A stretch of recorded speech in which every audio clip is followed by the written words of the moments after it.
Hello बच्चों, कैसे हैं आप सब। Welcome back to our channel. My name is Priya और आज हम करेंगे बैलेंसिंग ऑफ रिडॉक्स रिएक्शन।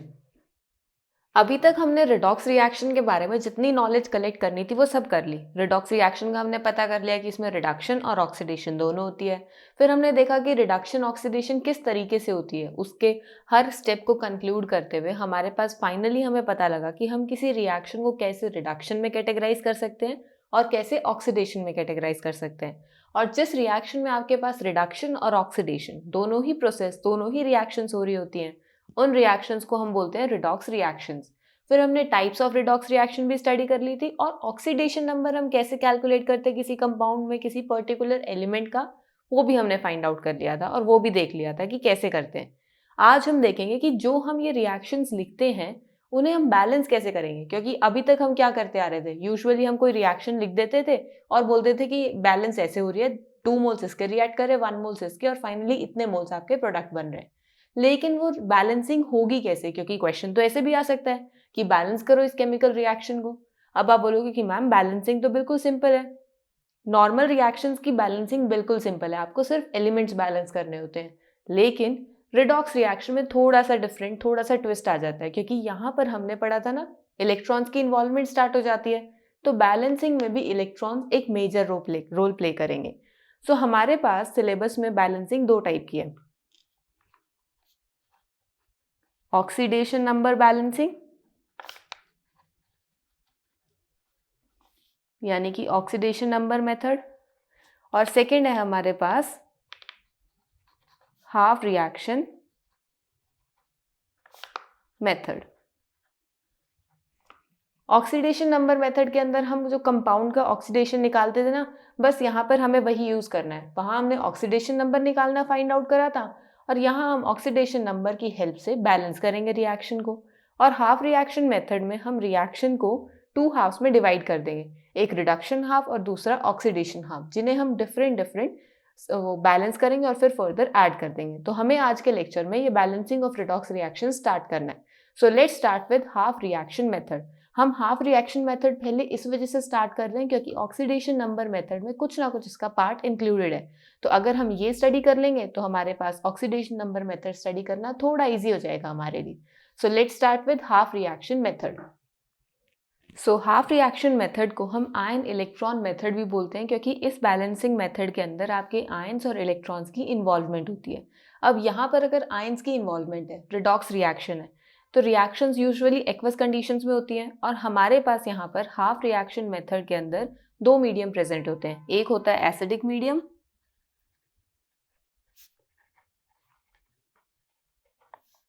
और दूसरा होता है बेसिक मीडियम।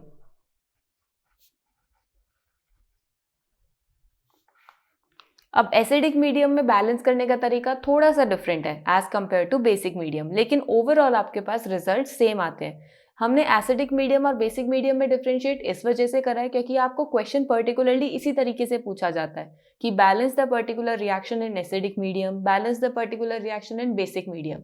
तो उसको बैलेंस करने के लिए हमें दोनों मीडियम स्टडी करने जरूरी है। So let's start with acidic medium.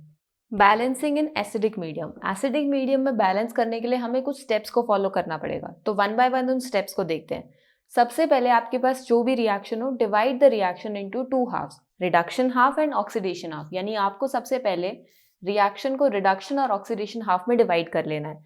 जैसे फॉर एग्जाम्पल अगर हम एक जनरल रिएक्शन कंसिडर करते हैं, A प्लस बी हमने रिएक्टेंट्स ले लिए और हमारे पास यहाँ से C प्लस डी प्रोडक्ट्स की फॉर्मेशन हो रही है। कंसिडर करते हैं कि A से C की फॉर्मेशन हम कह देते हैं ये ऑक्सीडेशन हो रही है, और यहाँ B से D की फॉर्मेशन में हमारे पास ये रिडक्शन हो रही है। तो हमें सबसे पहले क्या करना है, A से C वाली रिएक्शन को अलग लिखना है और B से D रिएक्शन को अलग लिखना है। यानी हमें इन रिएक्शंस को 2 हाफ्स में डिवाइड कर देना है। Balance all the atoms except hydrogen and oxygen atoms.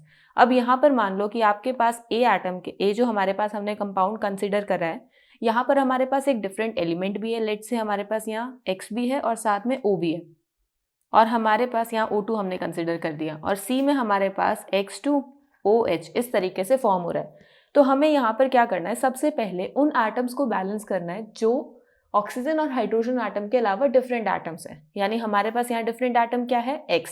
तो हमें अगर यहाँ बैलेंस करना हुआ तो यहाँ पर मुझे 2x करना पड़ेगा, 2x O2, तभी यहाँ दोनों तरफ 2x हो जाएंगे एलिमेंट्स।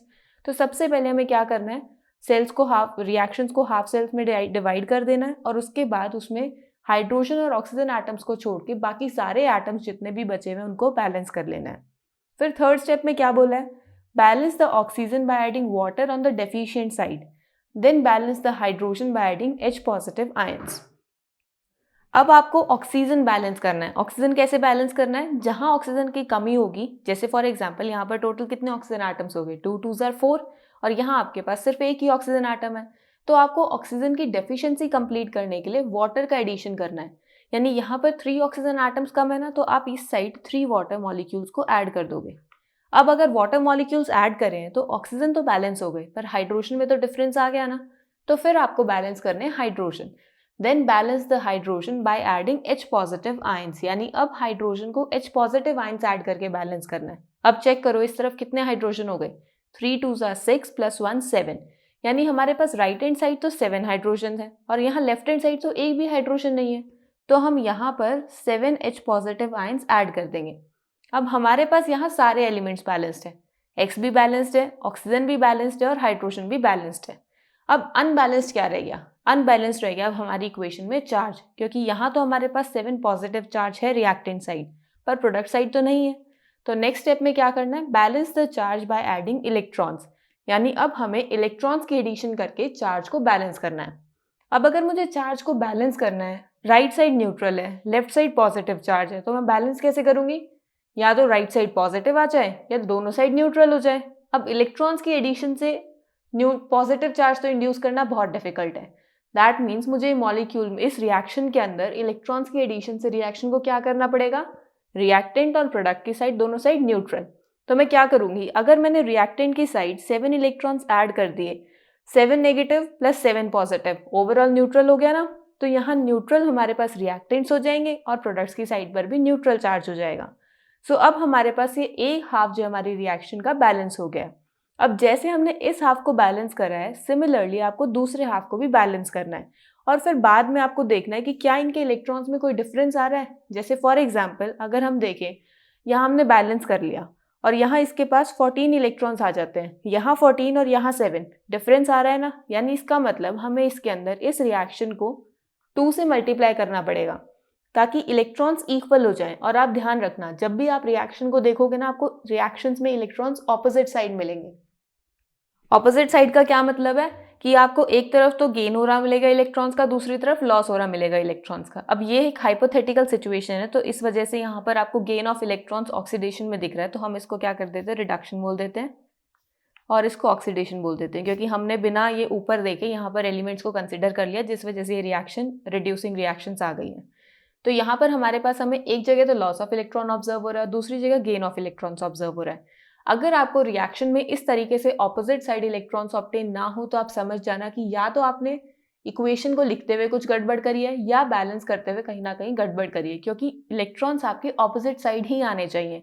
एक हाफ आपका रिडक्शन मिलेगा, दूसरा हाफ ऑक्सीडेशन मिलेगा। तो यहाँ पर हमारे पास अब ये इलेक्ट्रॉन्स ऑपोजिट साइड आ जाएंगे, तो हम इस रिएक्शन को जब 2 से मल्टीप्लाई करेंगे तो यहाँ रिएक्टेंट साइड भी 14 इलेक्ट्रॉन्स हो जाएंगे और प्रोडक्ट साइड भी 14 इलेक्ट्रॉन्स हो जाएंगे। तो 14 से 14 कैंसिल हो जाएगा और फिर हम इन दोनों रिएक्शंस को ऐड कर देंगे, जिससे हमें ओवरऑल एक बैलेंस्ड केमिकल इक्वेशन मिल जाएगी। अब ये तो हमने थोड़ा जनरल मेथड तरीके से समझा कि जनरल रिएक्शन हमने कंसिडर करी, उसके बेसिस पर हमने स्टेप बाय स्टेप ये स्टेप्स लगाए रिएक्शन को बैलेंस करने के लिए। अब हम कोई केमिकल इक्वेशन पर भी इसको कंसिडर करके देखते हैं। तो स्टार्ट करते हैं बैलेंसिंग किसी केमिकल इक्वेशन की। अब हम ये रिएक्शन कंसिडर करते हैं और इस रिएक्शन की हमें करनी है बैलेंसिंग। अब आप सब सोच रहे हो कि ma'am acidic medium, basic medium, ऐसा तो कुछ गिवन नहीं है। देखो यहाँ H पॉजिटिव लिखा हुआ है ना, विच मीन्स कि हमें ये रिएक्शन एसिडिक मीडियम में बैलेंस करनी है। तो सबसे पहले हमें क्या देखना होगा, हमने स्टेप्स में क्या पढ़ा था कि first of all we will have to divide the reaction into 2 halves. तो हमें रिएक्शन को 2 हाफ्स में डिवाइड करना है, रिडक्शन एंड ऑक्सीडेशन हाफ। अब यहाँ पर देखो रिडक्शन हम किसे बोलते हैं, रिडक्शन के अंदर क्या होता है, loss of electrons, loss of oxygen atom, gain of electrons and gain of hydrogen atom. और ऑक्सीडेशन हम किसे बोलते हैं, ऑक्सीडेशन बोलते हैं हम loss of hydrogen atom, loss of electrons and gain of oxygen atom. तो यहाँ देखो अब आपके पास क्रोमियम, जो आपके पास क्रोमेट है Cr2O7 क्रोमियम ऑक्साइड, ये कन्वर्ट हो रहा है क्रोमियम आयन के अंदर। तो यहाँ से क्या हो रहा है, ऑक्सीजन रिमूव हो रही है और पर्टिकुलरली क्रोमियम मेटल हमारे पास ऑब्टेन हो रहा है, विच मीन्स कि ये रिएक्शन हमारे जो ये वाला हाफ है सेल का, वो कैसा हाफ हुआ, loss of electron oxygen observe हो रहा है ना आपको यहाँ पर। तो ये सेल हमारे पास जो ये रिएक्शन हुई, ये हाफ, ये है हमारे पास रिडक्शन हाफ, और जो हमारे पास बच गया वो हो गया हमारा ऑक्सीडेशन हाफ। क्योंकि अगर हमने एक पता कर लिया तो दूसरा तो अपने आप ऑक्सीडेशन होगा, तो हमने डिवाइड कर लिया। सबसे पहले स्टार्ट करते हैं रिडक्शन हाफ से। रिडक्शन हाफ में हमारे पास है Cr2O7 2 नेगेटिव, जो कन्वर्ट हो रहा है Cr+3 आयंस के अंदर।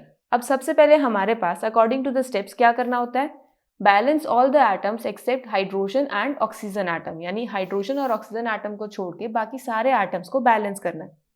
ऑक्सीजन एटम है यहाँ पर और दूसरा क्रोमियम है। लेफ्ट हैंड साइड आपके पास 2 क्रोमियम है, राइट हैंड साइड सिर्फ 1 क्रोमियम है, तो हम इसे 2 से मल्टीप्लाई कर देंगे, क्रोमियम एटम्स बैलेंस हो गए। थर्ड स्टेप में क्या था हमारे पास, हमें ऑक्सीजन बैलेंस करना है वाटर के एडिशन से।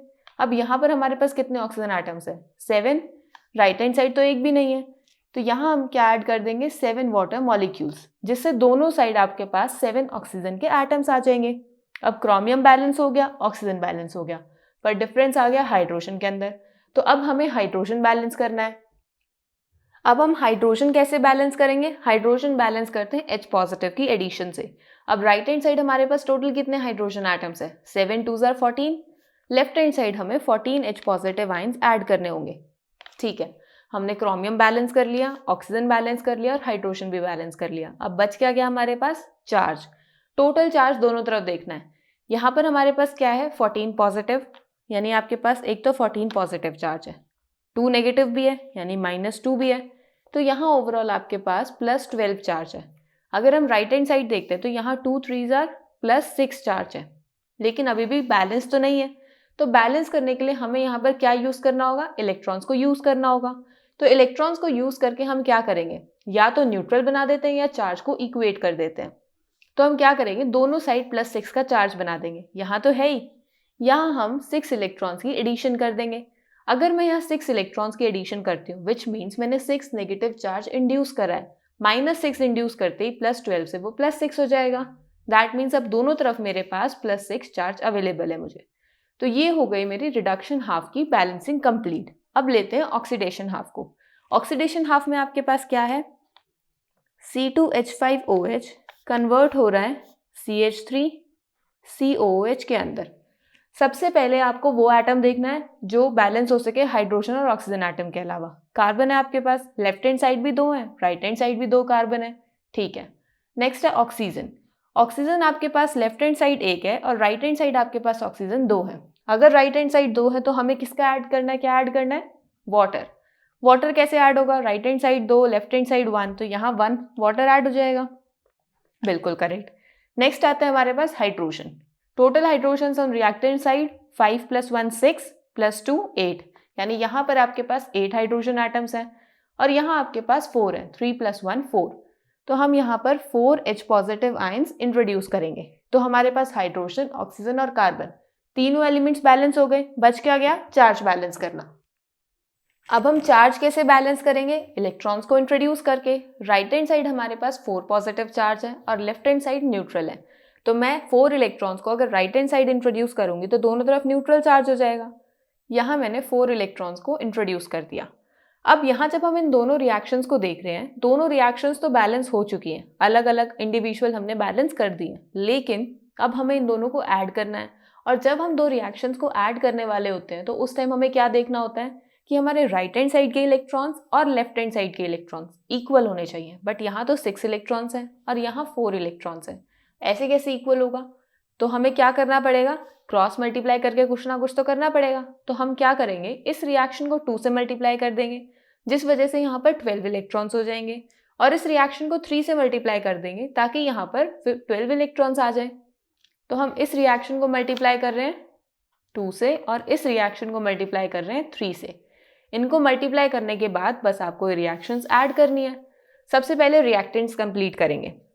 2 से मल्टीप्लाई कर रहे हैं तो 2, Cr2O7 2 negative plus 2 into 14 that is 28, 28 H positive plus 12 electrons. ये वाला हमारा हाफ कंप्लीट हो गया। अब देखना है ये वाला 3 से मल्टीप्लाई कर रहे हैं, so plus 3 C2H5OH and plus 3 water. ये हमारे पास रिएक्टेंट्स कंप्लीट हो गए। प्रोडक्ट्स की साइड हमारे पास क्या क्या है, 2 multiply chromium 4Cr plus 3 plus 14 H2O। फिर इधर 3 से मल्टीप्लाई करेंगे, plus 3 CH3 COOH plus 12 H positive plus 12 electrons. अब जो भी आपके पास कॉमन है उसको नेग्लेक्ट कट कर दो और आपके पास ओवरऑल रिएक्शन आ जाएगी। सबसे पहले देखो 12 इलेक्ट्रॉन से 12 इलेक्ट्रॉन्स खत्म। यहाँ कितने H पॉजिटिव है, 28 H पॉजिटिव। यहाँ कितने H पॉजिटिव है, 12 H पॉजिटिव।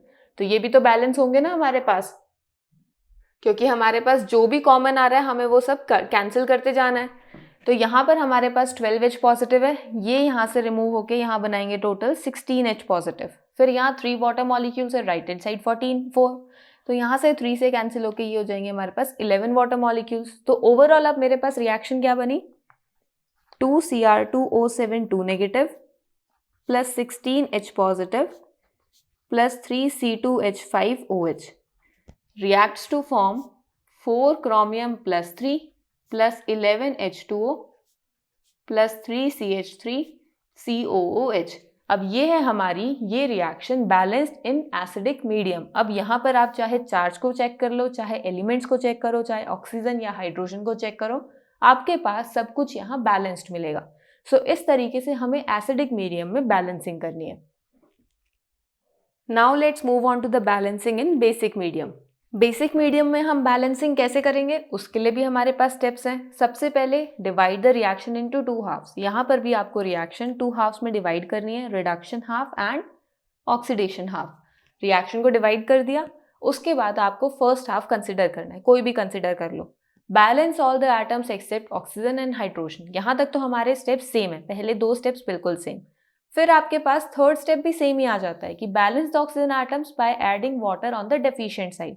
हमने वहां पर भी वाटर के एडिशन से ऑक्सीजन को बैलेंस करा था और यहाँ पर भी वाटर के एडिशन से ऑक्सीजन को बैलेंस करेंगे। लेकिन यहाँ डिफरेंस आता है कि जब आप हाइड्रोजन को बैलेंस करोगे तब थोड़ा सा डिफरेंस आता है, क्योंकि ऑक्सीजन तो आपका बैलेंस हो गया। अब अगर आपको हाइड्रोजन को बैलेंस करना है तो वो आप कैसे बैलेंसिंग करोगे, add water equal to the number of hydrogen atoms on the deficient side. यानी अब आपको चेक करना है कि आपके पास हाइड्रोजन एटम्स डेफिशिएंट किस तरफ है और वहां पर आपको वाटर की एडिशन करनी है जितने हाइड्रोजन एटम्स की रिक्वायरमेंट है। अब लेट से आपके पास राइट हैंड साइड है 12 हाइड्रोजन एटम्स और लेफ्ट हैंड साइड है 8 हाइड्रोजन एटम्स।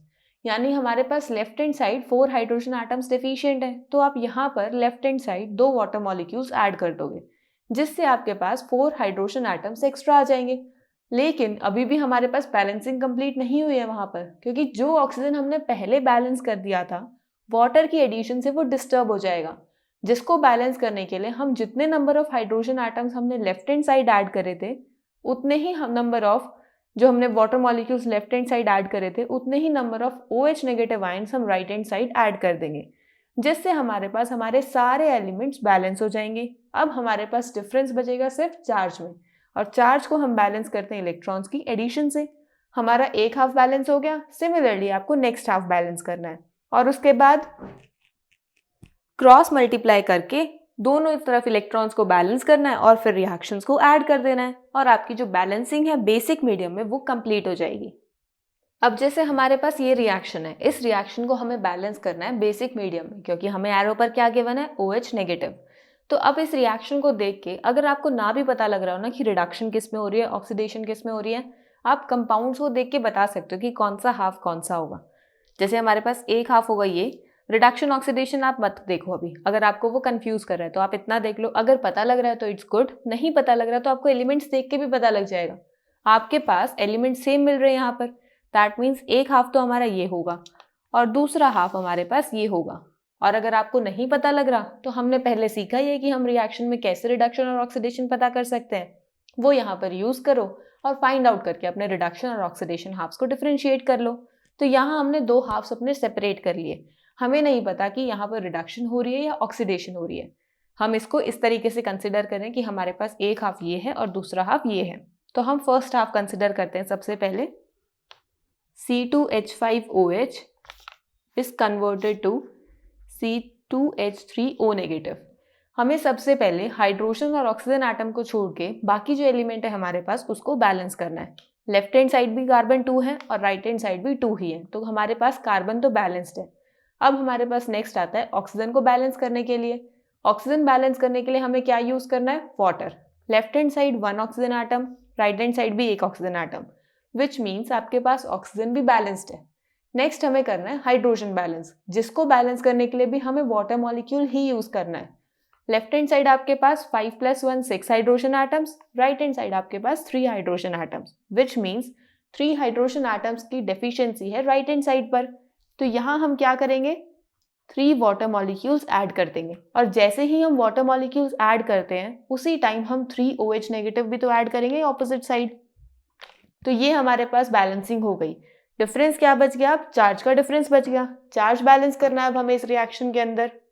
पर हाइड्रोजन को बैलेंस करते हुए एक चीज का ध्यान रखना, कई बार यहाँ मिस्टेक क्या करते हैं कि 6 hydrogen atom left hand side थे, 3 राइट हैंड साइड। तो हम यहाँ पर वाटर को कैसे बैलेंस करें? एक वाटर मॉलिक्यूल में तो 2 होते हैं, हमें 3 हाइड्रोजन लाने, वो चीज नहीं देखनी। यहाँ पर जितने हाइड्रोजन एटम्स की रिक्वायरमेंट है उतने number of water molecules add कर दो। 3 की रिक्वायरमेंट है तो हमने 3 हाइड्रोजन वाटर मॉलिक्यूल्स ऐड कर दिए। अब यहाँ जो भी हमारे पास एक्स्ट्रा आ रहा है हाइड्रोजन और ऑक्सीजन, वो इस OH नेगेटिव की हेल्प से बैलेंस हो जाएगा। अब जब आप इस रिएक्शन के अंदर देखोगे ना तो आपके पास सारे एटम्स बैलेंस्ड मिलेंगे एक्सेप्ट द चार्ज। अब चार्ज देखो, लेफ्ट हैंड साइड आपके पास 3 नेगेटिव चार्ज है, राइट हैंड साइड आपके पास सिर्फ 1 नेगेटिव है। इलेक्ट्रॉन्स को यूज करके चार्ज बैलेंस करना है, तो हम क्या करेंगे? 2 electrons right hand side add कर देंगे, जिस वजह से यहाँ पर टोटल 3 नेगेटिव हो जाएगा और यहाँ ऑलरेडी 3 नेगेटिव था, तो हमारे पास ये एक हाफ तो बैलेंस हो गई। अब ये रिएक्शन के अंदर देखो, लॉस ऑफ इलेक्ट्रॉन ऑब्जर्व हो रहा है ना, विच मीन्स आपकी जो ये रिएक्शन है ये है ऑक्सीडेशन हाफ। तो हमें पता लग गया ना कि यहाँ पर ऑक्सीडेशन किस में हो रही है। तो आप एक तरीके से ऑक्सीडेशन और रिडक्शन अगर आपको पता करना हो तो इस तरीके से भी फाइंड आउट कर सकते हो आप। नेक्स्ट है हमारे पास MnO4 नेगेटिव, जो कन्वर्ट हो रहा है MnO2 के अंदर। तो सबसे पहले हमारे पास ऑक्सीजन और हाइड्रोजन एटम को छोड़ के बाकी एटम्स को बैलेंस करना है। मैंगनीज आपका बैलेंस्ड है। नेक्स्ट आपको ऑक्सीजन बैलेंस करना है। लेफ्ट हैंड साइड आपके पास 4 ऑक्सीजन एटम्स हैं, राइट हैंड साइड आपके पास 2 ऑक्सीजन एटम्स हैं। तो हमारे पास डेफिशिएंसी राइट हैंड साइड की हुई, कितनी एटम्स की हुई? 2 ऑक्सीजन एटम्स की। तो यहाँ हम 2 वाटर मॉलिक्यूल्स ऐड कर देंगे। हमारे पास ऑक्सीजन की डेफिशिएंसी कंप्लीट, दोनों तरफ ऑक्सीजन बिल्कुल इक्वल, लेकिन अब डिफरेंस किस में आ गया? हाइड्रोजन में। Left hand side 4 hydrogen atoms हैं, right hand side 4 hydrogen atoms हैं और लेफ्ट हैंड साइड तो एक भी नहीं है। तो यहाँ हम 4 वाटर मॉलिक्यूल्स ऐड करेंगे, और बेसिक मीडियम में जैसे ही हम जितने वाटर मॉलिक्यूल्स ऐड करते हैं हाइड्रोजन को बैलेंस करने के लिए, उतने ही OH नेगेटिव हम उसके ऑपोजिट साइड भी ऐड कर देते हैं। अब यहाँ हमारे पास सारे एटम्स बैलेंस हो चुके हैं एक्सेप्ट द चार्ज। अब हमें इस रिएक्शन के अंदर चार्ज बैलेंस करना है। सो अब चार्ज देखेंगे तो आपके पास लेफ्ट हैंड साइड तो 1 नेगेटिव है और राइट हैंड साइड आपके पास 4 नेगेटिव है, विच मीन्स आपको अगर ओवरऑल चार्ज बैलेंस करना है इलेक्ट्रॉन्स की एडिशन से, तो 3 इलेक्ट्रॉन्स आपको लेफ्ट हैंड साइड ऐड करने पड़ेंगे, तभी तो यहाँ ओवरऑल 4 नेगेटिव होगा और राइट हैंड साइड भी 4 नेगेटिव है। अब हमने रिएक्शन को बैलेंस कर लिया। अब यहाँ गेन ऑफ इलेक्ट्रॉन्स हो रहा है, विच मीन्स आपका ये हाफ कैसा हुआ? Reduction half. और हमारी कंडीशन भी फुलफिल हो गई कि एक ऑक्सीडेशन होगा और दूसरा रिडक्शन हाफ होगा। अब हमें इन दोनों रिएक्शंस को ऐड करना है, लेकिन ऐड करने से पहले हमें इलेक्ट्रॉन्स को इक्वल करना पड़ेगा। और वो इक्वल कैसे होंगे? जब मैं इस रिएक्शन को मल्टीप्लाई करूंगी 3 से और इस रिएक्शन को मल्टीप्लाई करूंगी 2 से, क्योंकि 3 2s are 6 and 2 3s are भी 6 आता है। बस अब हम इस रिएक्शन को ऐड कर देंगे। हमारे पास ओवरऑल रिएक्शन क्या बनकर आएगी? 3 को जब हम इससे मल्टीप्लाई करेंगे, सो 3C2H5OH प्लस 9OH नेगेटिव। इसके हमारे रिएक्टेंट्स कंप्लीट हो गए। अब नेक्स्ट स्टेप पर इसको हम 2 से मल्टीप्लाई कर रहे हैं, 2MnO4 negative plus 8H2O plus 6 electrons. ये हमारा हो गया रिएक्टेंट्स का हाफ। नेक्स्ट स्टेप हमारे पास प्रोडक्ट्स की साइड। प्रोडक्ट्स की साइड में आपको इसको 3 से मल्टीप्लाई करना है, 3C2H3O negative plus 9 water plus 6 electrons. और यहाँ पर आपके पास क्या होगा? इसको 2 से कर रहे हैं तो 2MnO2 plus 4 water plus 8OH negative. आपने अपने दोनों तरफ रिएक्टेंट्स एंड प्रोडक्ट्स लिख लिए। अब इसके अंदर आपको जो भी कॉमन मिल रहा है उसको कैंसिल करते जाना है। सबसे पहले इलेक्ट्रॉन्स को कैंसिल कर दो क्योंकि वो तो हमारे पास कॉमन आने ही है। फिर आपके पास देखो यहाँ टोटल 9 OH नेगेटिव है, ये नेगेटिव है, और इधर 8 OH नेगेटिव है, तो ये कैंसिल होके यहाँ पर सिर्फ 1 OH नेगेटिव बच जाएगा।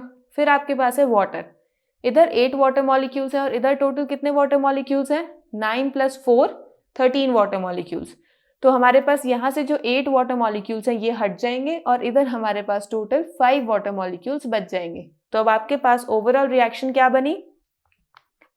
3C2H5OH + 2MnO4 negative + OH negative. ये तो हमारा हो गया रिएक्टेंट्स का हाफ। फिर प्रोडक्ट्स की साइड हमारे पास क्या आएंगे?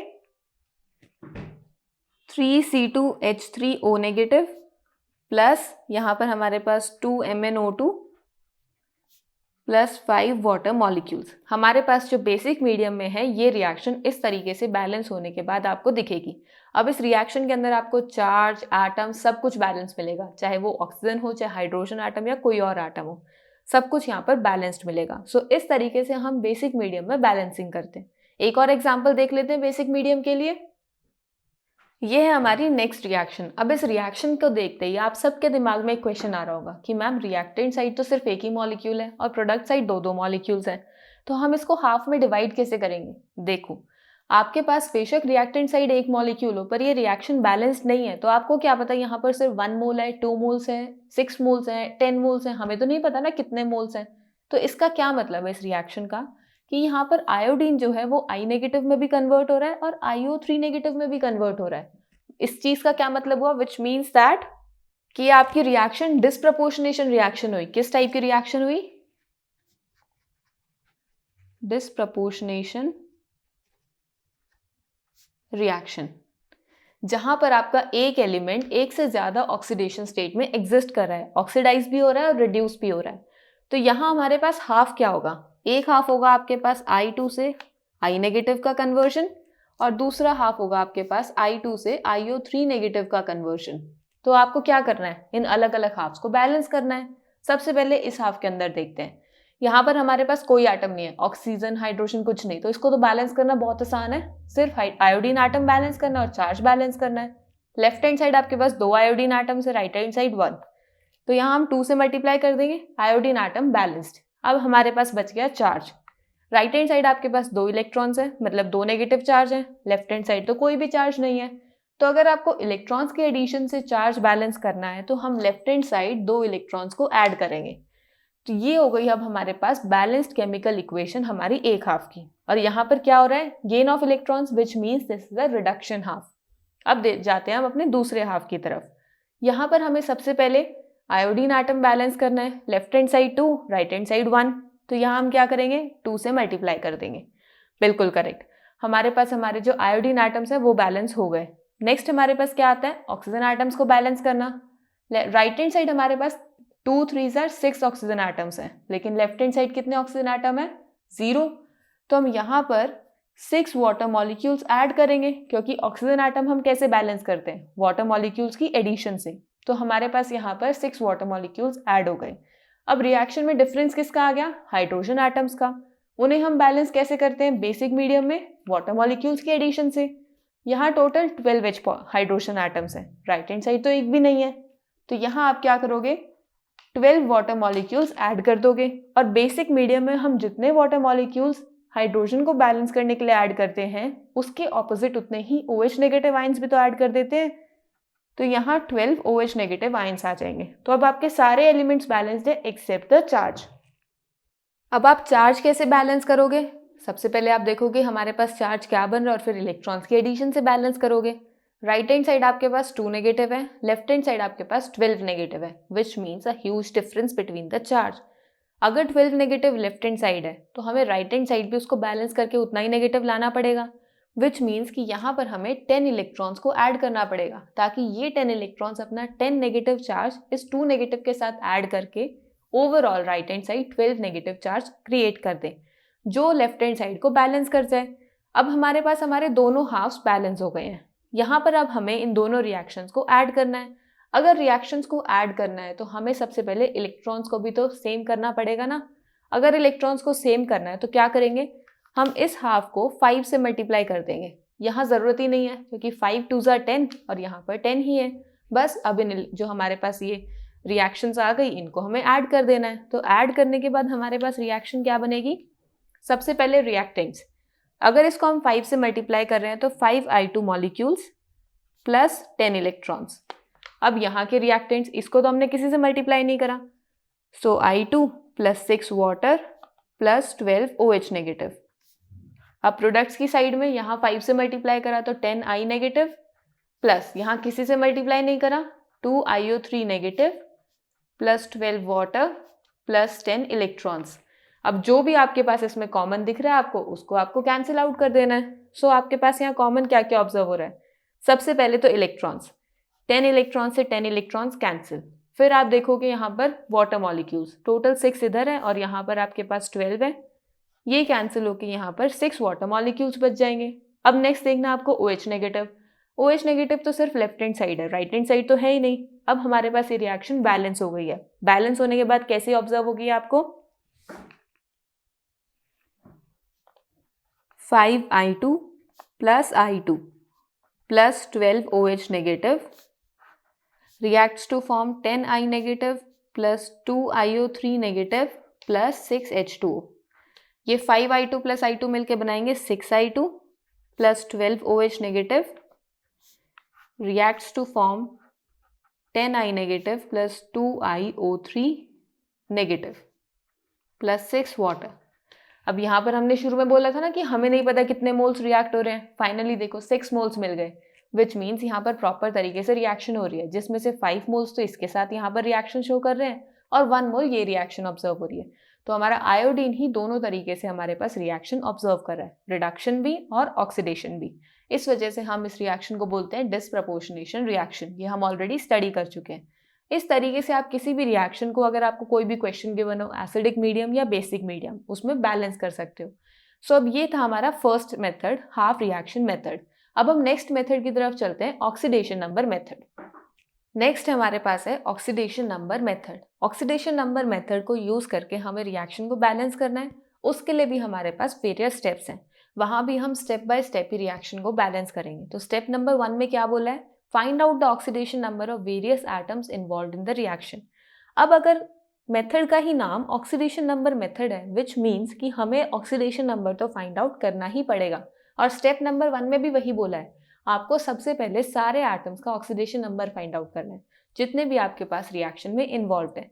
स्टेप नंबर 2 में क्या बोला है, balance only those atoms which are undergoing change. अब आपको ध्यान देना है उस रिएक्शन के अंदर, जब आपने ऑक्सीडेशन नंबर्स को फाइंड आउट कर लिया, फिर आपको ध्यान देना है कि किस एटम के ऑक्सीडेशन नंबर में चेंज ऑब्जर्व हो रहा है, और सिर्फ उसी एटम को बैलेंस करना है, बाकी किसी एटम को बैलेंस नहीं करना आपको। और बैलेंस करने के बाद आप देखोगे find the extent of change in oxidation number in reduction half and oxidation half and cross multiply. फिर आप देखोगे कि हमने बैलेंस तो कर दिया जो चेंज जा रहा है उस एटम को, पर अभी भी ओवरऑल रिएक्शन तो बैलेंस नहीं हुई है ना। तो उसको बैलेंस करने के लिए आप देखोगे कि जो ऑक्सीडेशन और रिडक्शन जिस एटम के अंदर हो रही है, वो किस एक्सटेंट से ऑक्सीडेशन और रिडक्शन शो कर रहे हैं। अब ये पॉइंट आपको कि कैसे फाइंड आउट करेंगे कि क्या एक्सटेंट हमारे पास वो ऑक्सीडेशन और रिडक्शन हाफ में जा रहा है ना ऑक्सीडेशन नंबर में, वो आप जब हम अभी क्वेश्चन अटेम्प्ट करेंगे, रिएक्शन बैलेंस करेंगे, तब समझ आ जाएगा। नेक्स्ट स्टेप में क्या बोला है, to balance in acidic and basic medium follow the same rule applied earlier. अब ये देखो यहाँ पर हमारे पास एक लास्ट पॉइंट क्या बोल रहा है कि अगर अब हमारे पास रिएक्शन तो हमें पता लग गई, हमने ऑक्सीडेशन रिडक्शन हाफ भी देख लिया और क्रॉस मल्टीप्लाई भी कर लिया, पर अभी भी हमारी वो रिएक्शन कंप्लीटली बैलेंस नहीं है। हमें देखना है कि वो रिएक्शन किस मीडियम में गिवन है आपको, एसिडिक मीडियम या बेसिक मीडियम। और जिसमें भी गिवन है, हमने जैसे पहले एसिडिक और बेसिक मीडियम में बैलेंस करा था, यहाँ पर भी हम उन्हीं रूल्स को यूज़ करके बैलेंसिंग करेंगे। तो इसीलिए मैंने बोला था कि हमें पहले हाफ मेथड रिएक्शन पढ़ना चाहिए, हाफ रिएक्शन मेथड, और फिर हम ऑक्सीडेशन नंबर मेथड पर आएंगे, क्योंकि यहाँ पर हमें उसे यूज़ करना है। तो अब इन स्टेप्स को अप्लाई करते हैं केमिकल इक्वेशन में, और फिर उस केमिकल इक्वेशन को बैलेंस करते हैं। सो ये है हमारी रिएक्शन जिसे हमें ऑक्सीडेशन नंबर मेथड की हेल्प से बैलेंस करना है। सबसे पहले हमें क्या करना है, ऑक्सीडेशन नंबर फाइंड आउट करना है। ऑक्सीडेशन नंबर फाइंड आउट करने के लिए हम हमारे वही रूल्स यूज़ करेंगे। तो इसके अंदर सबसे पहले हमारे पास है मॉलिक्यूल N2O4। N2O4 में हमें पता है कि ऑक्सीजन हमारा कैसे एग्जिस्ट करता है, -2 स्टेट में। नाइट्रोजन हमें नहीं पता, तो हमने इसको X कंसिडर कर लिया। अब ये हमारा क्या है, एक न्यूट्रल मॉलिक्यूल है, तो इसके अंदर हम क्या करेंगे, हम लोग जो इसके अंदर ऑक्सीडेशन स्टेट्स ऐड करेंगे उससे हमारे पास आंसर 0 आएगा, यानी उसका सम 0 आएगा। सो 2 इंटू एक्स, क्योंकि total number of nitrogen atoms 2 है और एक की ऑक्सीडेशन स्टेट हमने X कंसिडर करी है, plus 4 into -2 is equal to 0। तो जब आप इस इक्वेशन को सॉल्व करोगे आपके पास इक्वेशन बनेगी 2x is equals to 8, so x would be equal to +4। यहाँ से आपको नाइट्रोजन की ऑक्सीडेशन स्टेट क्या पता लगी, +4। तो यहाँ पर हमें क्या पता लगा कि नाइट्रोजन तो +4 स्टेट में एग्जिस्ट कर रहा है और ऑक्सीजन -2 स्टेट में एग्जिस्ट कर रहा है। नेक्स्ट है हमारे पास BrO3 नेगेटिव। BrO3 नेगेटिव के अंदर आपके पास ऑक्सीजन तो -2 स्टेट में है, लेकिन ब्रोमीन की ऑक्सीडेशन स्टेट हमें नहीं पता, जिसे हमने X कंसिडर करा और ओवरऑल ये एक नेगेटिव चार्ज मॉलिक्यूल है, तो हमारे पास इन ऑक्सीडेशन स्टेट्स का सम -1 के इक्वल आएगा, which means x plus 3 into -2 would be equal to -1।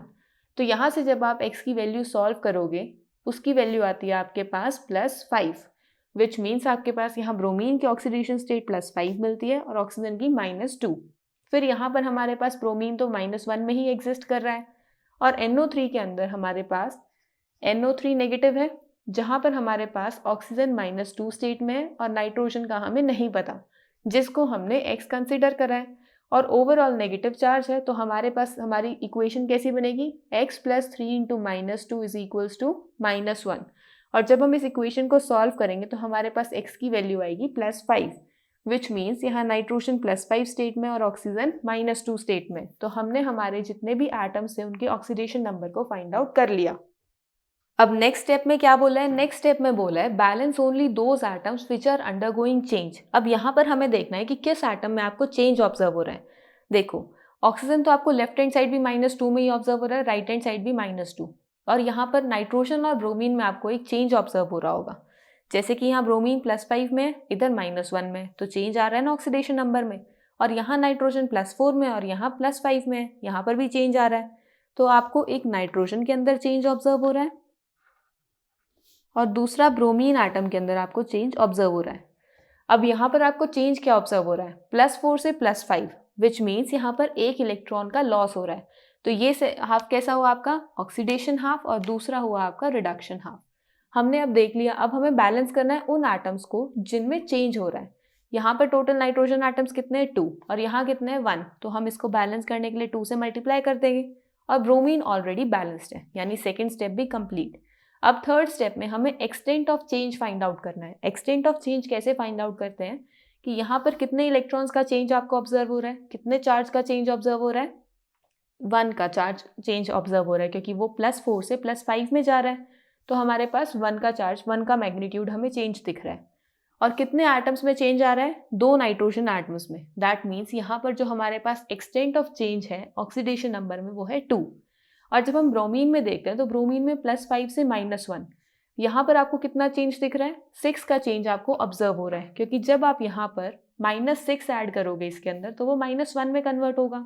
तो यहाँ पर आपको 6 का चेंज दिख रहा है, और कितने एटम्स के लिए, 1 एटम के लिए। तो आपके पास यहाँ रिडक्शन में क्या एक्सटेंट ऑफ चेंज आया, 6।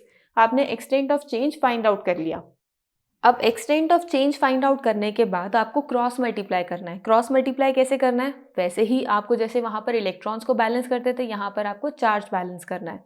तो अब यहाँ क्या करोगे, यहाँ पर आपके पास 2 है, यहाँ 6 है, विच मीन्स कि अगर आप इस इक्वेशन को 3 से मल्टीप्लाई कर दो, यानी N2O4 को 3 से मल्टीप्लाई करोगे, जब आप यहाँ पर इस 2 को 3 से मल्टीप्लाई करोगे तो आपके पास 6 ही आएगा, और आपको ये दोनों इक्वल करने हैं, जिसका मतलब है कि आपको ये ऑक्सीडेशन वाले हाफ को 3 से मल्टीप्लाई करना है। और 3 से मल्टीप्लाई करने के बाद अब आप अपनी रिएक्शन लिखो।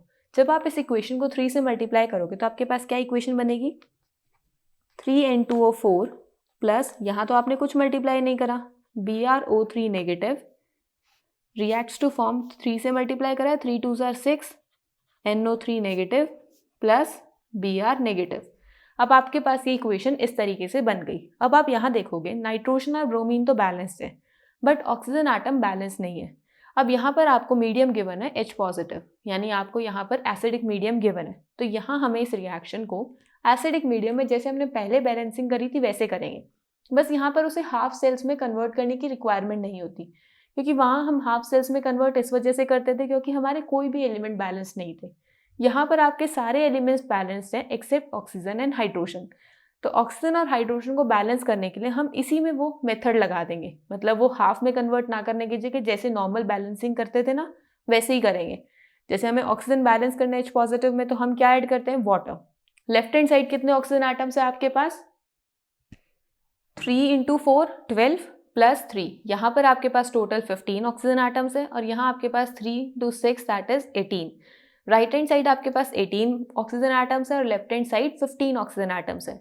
तो आपको बैलेंस करने के लिए आप क्या करोगे, 3 water molecules left hand side add कर दोगे, जिससे आपके ऑक्सीजन एटम्स तो बैलेंस हो जाएंगे, लेकिन हाइड्रोजन एटम्स में डिफरेंस आ जाएगा। अब हाइड्रोजन एटम्स बैलेंस करने के लिए आप क्या करोगे, H पॉजिटिव जब हमारे पास एसिडिक मीडियम होता है तो हम उतने ही H positive opposite side add करते हैं जहाँ पर डेफिशिएंसी होती है। यहाँ हमारे पास 3 हाइड्रोजन एटम्स हैं और इधर एक भी नहीं है, विच मीन्स 3 नहीं 6 हाइड्रोजन एटम्स है, विच मीन्स हम यहाँ पर 6 H पॉजिटिव बैलेंस कर देंगे। अब यहाँ पर आपको चार्ज बैलेंस करने की रिक्वायरमेंट नहीं होती, वो ऑलरेडी बैलेंस्ड होता है। देखो यहाँ 1 नेगेटिव, यहाँ 6 नेगेटिव 6 पॉजिटिव, कैंसिल, 1 नेगेटिव बच गया। राइट हैंड साइड भी 1 नेगेटिव, लेफ्ट हैंड साइड भी 1 नेगेटिव।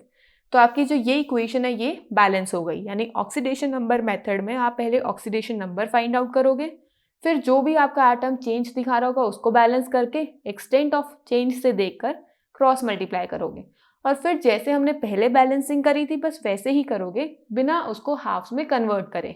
अब एक और रिएक्शन में देख लेते ताकि हमें कंफ्यूजन ना हो इस मेथड को लेकर। अब हमें इस रिएक्शन को बेसिक मीडियम में ऑक्सीडेशन नंबर मेथड की हेल्प से बैलेंस करना है। सबसे पहले आप यहाँ पर देखो, आपको रिएक्टेंट एक गिवन है, प्रोडक्ट्स 2 गिवन है। जैसे हमने अभी रिएक्शन देखी थी ना जब हम बैलेंसिंग कर रहे थे बेसिक मीडियम में, तो यहाँ पर भी आप क्या ऑब्जर्व करोगे कि एक ही मॉलिक्यूल आपके दोनों रिएक्टेंट्स में कन्वर्ट हो रहा है, दोनों प्रोडक्ट्स में कन्वर्ट हो रहा है। तो यहाँ हम 2 बार P4 लिख लेते हैं ताकि हमारे लिए थोड़ा ईजी हो उसको अलग अलग हाफ्स में डिवाइड करने में। तो हमने यहाँ पर P4 लिख लिया। अब जब हम ऑक्सीडेशन रूल स्टडी कर रहे थे तो हमने ऑब्जर्व किया था ना कि फॉस्फोरस यहाँ पर जब P4 स्टेट में होता है तो वो अपनी एलिमेंटल फॉर्म में होता है, विच मीन्स हमारे पास यहाँ पर दोनों की ऑक्सीडेशन स्टेट मिलेगी 0। अब आपको ऑक्सीडेशन स्टेट इन दोनों में फाइंड आउट करनी है। तो इन दोनों में हम कैसे फाइंड आउट करेंगे, pH3 के अंदर आपको हाइड्रोजन की कितनी ऑक्सीडेशन स्टेट मिलती है, +1। फॉस्फोरस की ऑक्सीडेशन स्टेट आपको फाइंड आउट करनी है, तो ये आप कैसे फाइंड आउट करोगे, x + 3 × 1 = 0। तो यहाँ से x की वैल्यू आएगी -3, विच मीन्स कि आपके पास यहाँ फॉस्फोरस -3 स्टेट में है और हाइड्रोजन आपके पास +1 स्टेट में है। फिर आपके पास है H2PO2 नेगेटिव, तो यहाँ आपके पास हाइड्रोजन है +1 स्टेट में, ऑक्सीजन है -2 स्टेट में। फॉस्फोरस का हमें पता करना है, तो हम इसमें कैसे फाइंड आउट करेंगे, 2 × +1 + x फॉस्फोरस के लिए +2 × -2 = ओवरऑल -1 चार्ज। तो जब आप इस इक्वेशन को सॉल्व करोगे आपको x की वैल्यू मिलेगी +1, विच मीन्स यहाँ पर हमारे पास हाइड्रोजन जो है वो +1 स्टेट में है, फॉस्फोरस भी +1 में है और ऑक्सीजन -2 स्टेट में। अब चेंज किस में ऑब्जर्व हो रहा है, हमारे पास लेफ्ट हैंड साइड हाइड्रोजन और ऑक्सीजन तो है ही नहीं, विच मीन्स हमें सिर्फ फॉस्फोरस के साथ देखना है चेंज। तो एक हमारे पास चेंज यहाँ पर हमें ऑब्जर्व हो रहा है और दूसरा चेंज हमें यहाँ ऑब्जर्व हो रहा है। सबसे पहले आपको क्या करना है, जो जहाँ चेंज ऑब्जर्व हो रहा है वहाँ पर बैलेंस करना है सब। अब यहाँ पर लेफ्ट हैंड साइड हमारे पास 4 फॉस्फोरस एटम्स हैं, राइट हैंड साइड 1 है, तो हम इसको 4 से मल्टीप्लाई करेंगे। सिमिलरली यहाँ पर भी हमें 4 से मल्टीप्लाई करना पड़ेगा। बिल्कुल करेक्ट। अब हमने बैलेंस कर लिया। नेक्स्ट है हमारे पास हमें एक्सटेंट फाइंड आउट करना है चेंज का। अगर चेंज का एक्सटेंट फाइंड आउट करना है तो यहाँ 0 से जा रहा है +1 में, विच मीन्स आपको चेंज कितने का ऑब्जर्व हो रहा है, 1 का। कितने एटम्स के लिए, 4 एटम्स के लिए आपको चेंज ऑब्जर्व हो रहा है। तो एक्सटेंट ऑफ चेंज कितना आया यहाँ पर 4। फिर नेक्स्ट में आपको 0 से -3, तो यहाँ पर भी चेंज कितने का है 3। यहाँ पर आपको चार्ज कंसिडर नहीं करना एक्सटेंट ऑफ चेंज में, सिर्फ मैग्नीट्यूड कंसिडर करना है। तो 3 कितने एटम्स के लिए, 4 एटम्स के लिए, तो 12 आपको यहाँ पर एक्सटेंट ऑफ चेंज ऑब्जर्व हो रहा है। अब हमें क्या करना है, क्रॉस मल्टीप्लाई, ताकि हमारा ये एक्सटेंट सेम हो जाए। अगर आपको एक्सटेंट सेम करना है तो आप इसको क्या करोगे, 3 से मल्टीप्लाई कर दोगे, तो आपके पास यहाँ पर भी 12 और यहाँ पर भी 12 आ जाएगा। 3 से मल्टीप्लाई करने के बाद आपकी इक्वेशन क्या बन जाएगी? ये इक्वेशन तो 3 से मल्टीप्लाई होकर लिखेगी और ये वाली सिंपल जैसे हमारे पास है। तो P4 प्लस 3 से मल्टीप्लाई करेंगे 3 into P4 which reacts to form, यहाँ पर ये हमारे पास simple 4PH3 plus 3 into 4 that is 12H2PO2 negative. अब हमारे पास एलिमेंट्स तो बैलेंस हो गए हाइड्रोजन और ऑक्सीजन के अलावा। अब हमें हाइड्रोजन और ऑक्सीजन बैलेंस करना है। वो हम कैसे बैलेंस करेंगे? जैसे हम बेसिक मीडियम में बैलेंसिंग करते थे। सबसे पहले देखो आपके ऑक्सीजन एटम्स कितने हैं। राइट हैंड साइड 12 2 ज़ा 24 ऑक्सीजन एटम्स, विच मीन्स आपको यहाँ पर 24 वाटर मॉलिक्यूल्स ऐड करने पड़ेंगे। अब यहाँ पर टोटल हाइड्रोजन एटम्स कितने हो गए? 24 2 ज़ा 48 और राइट हैंड साइड कितने हैं आपके पास? 4 3 ज़ा 12 प्लस 12 2 ज़ा 24 प्लस 12 आपके पास टोटल कितने हाइड्रोजन हो गए राइट हैंड साइड? 36 हो गए। अब आपके पास डेफिशिएंसी कितनी है? 12 हाइड्रोजन एटम्स की। तो यहाँ हम 12 वाटर मॉलिक्यूल्स ऐड कर देंगे और बेसिक मीडियम में जैसे ही हम वाटर मॉलिक्यूल्स ऐड करते हैं लेफ्ट हैंड साइड उतने ही OH नेगेटिव ऐड कर देते हैं। अब हमें देखना है चार्ज, और चार्ज हमारा ऑलरेडी बैलेंस्ड है, यहाँ 12 नेगेटिव, यहाँ 12 नेगेटिव। ये रिएक्शन हो गई हमारी बैलेंस्ड केमिकल इक्वेशन। यानी अगर आपको ये बैलेंस्ड केमिकल इक्वेशन रिप्रेजेंट करनी है तो कैसे लिखोगे? क्योंकि अभी भी यहाँ पर कॉमन है ना कुछ। 3 + 1 4P4 प्लस यहाँ पर 24 वाटर मॉलिक्यूल्स हैं और यहाँ 12 वाटर मॉलिक्यूल्स हैं, तो ये 12 यहाँ से कैंसिल होके इधर 12 बच जाएंगे। तो ओवरऑल आपके पास यहाँ बचेगा 12 water molecules plus 12 OH negative which reacts to form 4PH3 plus 12H2PO2 negative. अब यहाँ पर आपको आंसर ये भी मिल सकता है और आपको एक और आंसर मिल सकता है। यहाँ देखो आपके पास पूरी रिएक्शन में से 4 कॉमन आ रहा है, यानी अगर आप इस पूरी रिएक्शन को 4 से डिवाइड करोगे तो यहाँ 4 1 ज़ा 4, 4 3 ज़ा 12, सिमिलरली 4 3 ज़ा 12, 1 एंड देन 3। तो जब आप इस रिएक्शन को ओवरऑल लिखोगे तो आपके पास क्या बचेगी? P4 plus 3 water plus 3 OH negative reacts to form PH3 plus 3H2PO2 negative. So आपको रिएक्शन में सोल्यूशन ये भी मिल सकता है और ये भी मिल सकता है। आई प्रेफर कि आप ओवरऑल नीचे तक आके सॉल्व करो। अगर आपको ऑब्जेक्टिव आपको मिलेगा तो इन दोनों में से कोई भी आंसर मिल सकता है। तो इस तरीके से हम रिएक्शंस को बैलेंस करते हैं, ऑक्सीडेशन नंबर मेथड से और रिडक्शन हाफ रिएक्शन मेथड से। आपको जो भी प्रेफर हो मेथड, आपको जो भी आसान लगे आप उस मेथड को यूज़ करो और रिएक्शन को बैलेंस करो। अनटिल एंड अनलेस आपको स्पेसिफाई करके ना दिया हो क्वेश्चन में, आपको इस मेथड से बैलेंसिंग करनी है। अब बैलेंसिंग ऑफ रिएक्शंस के बाद हम करेंगे रिडॉक्स टाइट्रेशंस। रिडॉक्स टाइट्रेशंस हम क्यों स्टडी कर रहे हैं? आप सोचोगे टाइट्रेशन तो मैम हम पहले ही स्टडी कर चुके हैं 9th-10th क्लास में। 9th-10th क्लास में आपने स्टडी करा था एसिड बेस टाइट्रेशन, और आज हम स्टडी करेंगे redox titrations. Acid base titrations में क्या होता था? आप एक एसिड लेते थे और दूसरा बेस लेते थे और कुछ एसिड सेंसिटिव या बेस सेंसिटिव इंडिकेटर्स यूज़ करते थे। यानी हम क्या यूज़ करते थे? इंडिकेटर्स यूज़ करते थे और उसके बाद अपनी टाइट्रेशन परफॉर्म करते थे। अब हम टाइट्रेशन कैसे करते थे? हमारे पास एक ब्यूरेट होती थी, एक कोनिकल फ्लास्क होता था, एक सोल्यूशन हमारा इस ब्यूरेट में प्रेजेंट होता था और एक सोल्यूशन हमारे पास यहाँ कोनिकल फ्लास्क में होता था। प्लस हमारे पास यहाँ कोनिकल फ्लास्क के अंदर इंडिकेटर भी होता था। अब हम एसिड बेस टाइट्रेशन परफॉर्म कैसे करते थे? जैसे अगर हम फर्स्ट देखें तो हमारे पास यहाँ पर हमने कंसिडर कर लिया NaOH। NaOH के आपके पास एक बेस, और यहाँ पर आपने कंसिडर कर लिया HCl जो क्या है? एक एसिड है।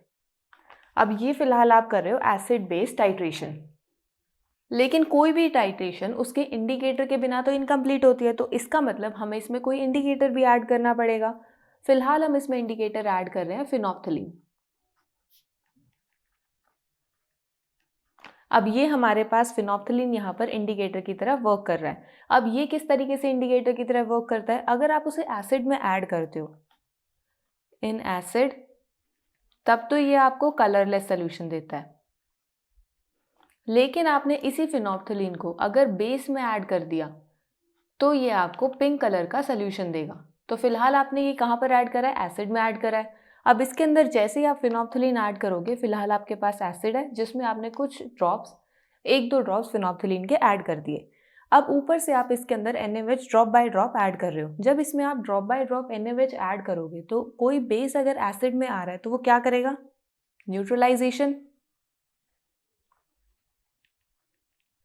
यानी अब आपके पास यहाँ से जो बेस है वो एसिड को न्यूट्रलाइज करेगा, और जब आपका एसिड कंप्लीट न्यूट्रलाइज हो जाएगा, कंप्लीट न्यूट्रलाइज, तब आपके पास सोल्यूशन के अंदर जो फिनोप्थिलीन प्रेजेंट है ना वो इंडिकेट करेगा। वो कैसे इंडिकेट करेगा, जैसे ही एसिड कंप्लीट न्यूट्रलाइज होगा, आपकी जो बेस की नेक्स्ट ड्रॉप सोल्यूशन के अंदर आएगी, वो नेक्स्ट ड्रॉप सोल्यूशन में आते ही सोल्यूशन को कैसी शेड दे देगी, पिंकिश शेड दे देगी।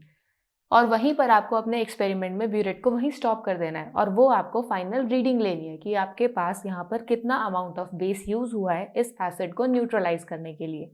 तो यहाँ पर हमें वो कितना अमाउंट कैसे पता लगेगा, इस एंड पॉइंट से।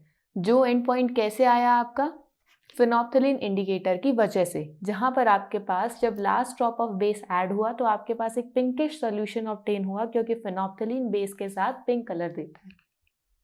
अब आप इस टाइट्रेशन से टाइट्रेशन परफॉर्म करने के बाद क्या फाइंड आउट करते थे, आप फाइंड आउट करते थे कि आपके पास जो अननोन सोल्यूशन है, नोन सोल्यूशन तो आप यहाँ ब्यूरेट में कंसिडर कर लेते थे और अननोन सोल्यूशन आप फ्लास्क में कंसिडर करते थे। अब नोन सोल्यूशन और अननोन सोल्यूशन का क्या मतलब है कि एक सोल्यूशन की आपको कॉन्सेंट्रेशन या मोलारिटी पता है और दूसरे सोल्यूशन की कॉन्सेंट्रेशन या मोलारिटी आपको फाइंड आउट करनी है, जो हम किस फॉर्मूला से फाइंड आउट करते हैं, m1v1 is equals to m2v2। ये फॉर्मूला ऑलरेडी आपने some basic concepts of chemistry में स्टडी कर लिया होगा अपने चैप्टर 1 के अंदर, और आपने एक्सपेरिमेंटली भी इसको स्टडी करा होगा। यहाँ पर हम सिर्फ थ्योरेटिकल एक्सप्लेनेशन की बात करेंगे, मतलब हम यहाँ पर सिर्फ इतनी बात करेंगे कि हमारे पास एंड पॉइंट क्या आता है। आपको स्ट्रेंथ कैसे फाइंड आउट करनी है वो सारा प्रैक्टिकल एक्सपेरिमेंट है, वो जब आप अपनी लैब्स में परफॉर्म करोगे उसके बाद आप वहाँ से रीडिंग्स लेकर फाइनली अपने सोल्यूशन की स्ट्रेंथ फाइंड आउट कर सकते हो। तो टाइट्रेशन हमने क्यों परफॉर्म करी थी क्योंकि हमारे पास एक अननोन सोल्यूशन था जिसकी हमें स्ट्रेंथ या मोलारिटी फाइंड आउट करनी थी। अब रिडॉक्स टाइट्रेशंस के अंदर भी आपके पास एक अननोन सोल्यूशन होगा और एक नॉन सोल्यूशन होगा। उस नॉन सोल्यूशन की हेल्प से आपको अननोन सोल्यूशन की मोलारिटी या स्ट्रेंथ फाइंड आउट करनी है। बस यहाँ पर डिफरेंस क्या है, यहाँ हम एसिड बेस सेंसिटिव इंडिकेटर्स को यूज़ करते थे और यहाँ हम रिडॉक्स सेंसिटिव इंडिकेटर्स को यूज़ करेंगे।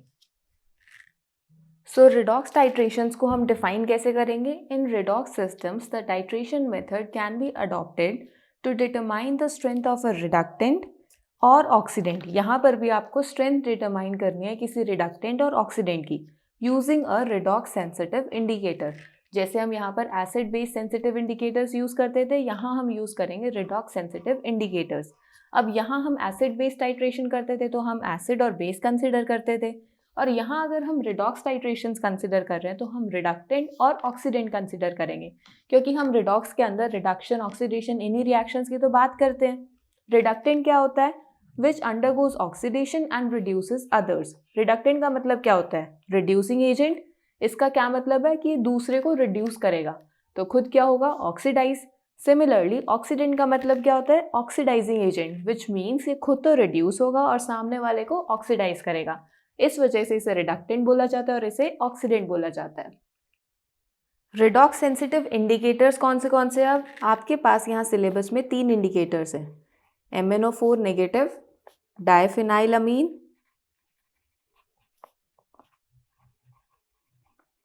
And thiosulphate that is S2O3 2 negative. आपको ये 3 इंडिकेटर्स यहाँ पर स्टडी करने हैं, जिसमें से आपका जो MnO4 नेगेटिव है ये है एक सेल्फ इंडिकेटर।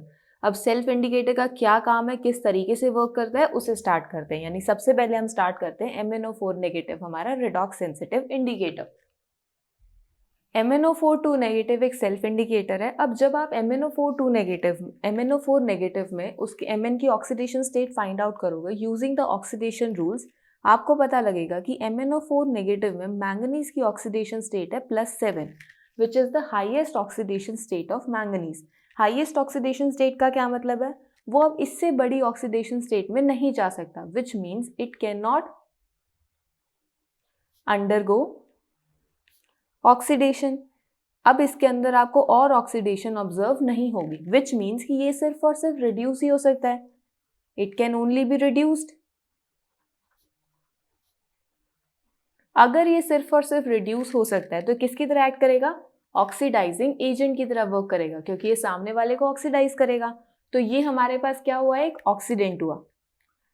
अगर ये ऑक्सीडाइजिंग एजेंट की तरह वर्क करेगा तो इसके ऑपोजिट में हम किस तरीके का सोल्यूशन लेंगे? जो एक रिडक्टेंट होगा, और रिडक्टेंट के लिए हम कंसिडर कर रहे हैं मोहर सॉल्ट।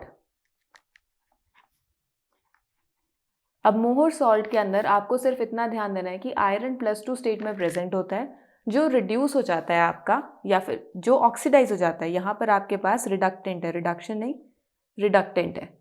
तो ये आपका क्या होता है? जो आयरन 2 पॉजिटिव है ये ऑक्सीडाइज हो जाता है आयरन 3 पॉजिटिव में on addition of this oxidant. अगर ये खुद ऑक्सीडाइज होगा तो सामने वाले को रिड्यूस करेगा, और अगर ये खुद रिड्यूस होगा तो सामने वाले को ऑक्सीडाइज करेगा।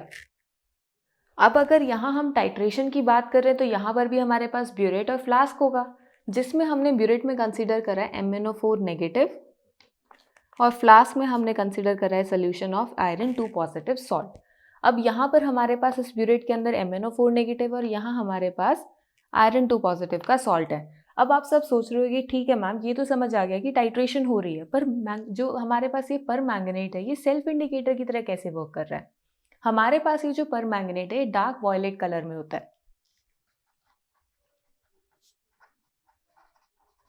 डार्क वॉयलेट कलर में होने की वजह से ये खुद ही इंडिकेट करता है अपना एंड पॉइंट। कैसे इंडिकेट करता है? देखो, जब आप इसकी एक ड्रॉप सोल्यूशन में ऐड करोगे तो आपको सोल्यूशन थोड़ा पिंकिश सा दिखेगा, लेकिन जैसे आप उस सोल्यूशन को शेक करोगे आपका जो आयरन 2 पॉजिटिव है ये रिएक्ट करके आयरन 3 पॉजिटिव में कन्वर्ट हो जाएगा, और आपके सोल्यूशन का जो पिंक कलर है वो डिसअपियर हो जाएगा।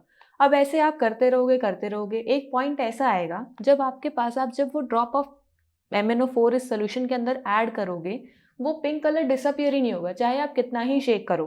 अब वो पॉइंट आपका कैसे ऑब्टेन हुआ है? जब आपका सारा का सारा आयरन 2 पॉजिटिव आयरन 3 पॉजिटिव में कन्वर्ट हो जाएगा, उस टाइम पर जब हमारे पास last drop of MnO4 negative जो सोल्यूशन में आएगी, वो सोल्यूशन में आने के बाद अब उसके पास तो कुछ ऐसा है ही नहीं जो सामने वाले को वो ऑक्सीडाइज कर सके, क्योंकि अब जितना भी आपके पास जो एलिमेंट था, जो सब्सटेंस था, जो ऑक्सीडाइज होने की टेंडेंसी रख रहा था, वो तो खत्म हो चुका। तो अभी ऑक्सीडाइज किसे करेगा?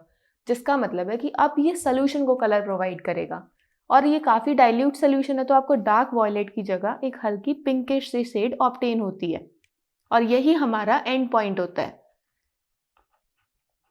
जिससे हम लोग फाइनली उस अपने सोल्यूशन के एंड पॉइंट, एक्सपेरिमेंट के एंड पॉइंट पर पहुंच जाते हैं।